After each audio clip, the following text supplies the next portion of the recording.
This may be the most important program that I have done in a long time to help our viewers understand historic Islam and to help you to connect dots. I have no hidden agenda here, by the way. I have an agenda.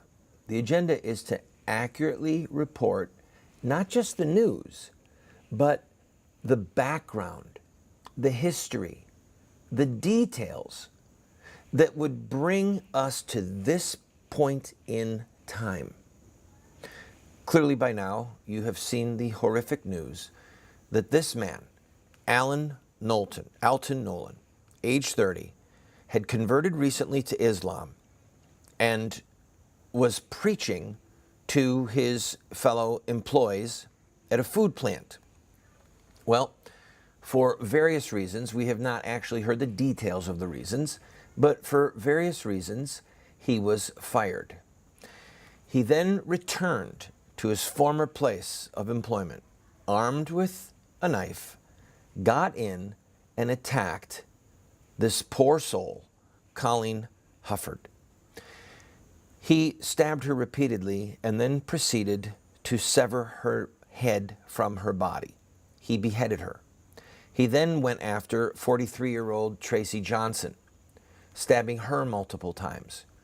One can only imagine the horror, the visual and audio horror of what was going on. At that point, this man, Mark Vaughn, who is a reserve sheriff's deputy, he was also the company's chief operating officer, he came in and shot him. He shot him more than once and did not kill the murderer, but he shot him and got him to stop. And of course, as should be, he is being heralded as a hero.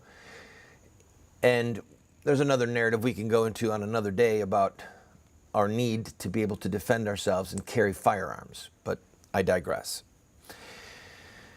The question that's being asked, Governor Rick Perry trying to put pressure on Obama, was this an act of terrorism? We don't understand.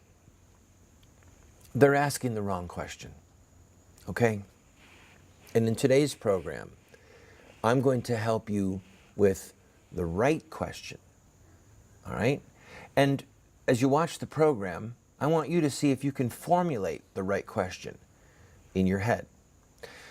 Now, some of Islam's apologists in the media are doing everything in their power to deflect this away from Islam. It's not working, okay? People are now getting to the point where they don't buy it. For example, the DA in Oklahoma said that he should have been in prison longer because this gentleman recently, this murderer, I apologize, recently spent almost 2 years in prison for selling cocaine or having cocaine with the intent to sell and having marijuana. So they said, we cut a deal with him. He only had to serve 2 years. We should have kept him in prison longer. It wasn't about the drugs, okay? It wasn't about his nonviolent offense with drugs. It was about his conversion to Islam. Now, other apologists for Islam are saying, and I quote one of the sources, there is so far no evidence to suggest that Alton Nolan, the man who is accused of beheading a co-worker in Moore, Oklahoma Friday, has any formal connection with terror groups. This is actually a key point. Now again, we're trying to formulate what is the right question, okay?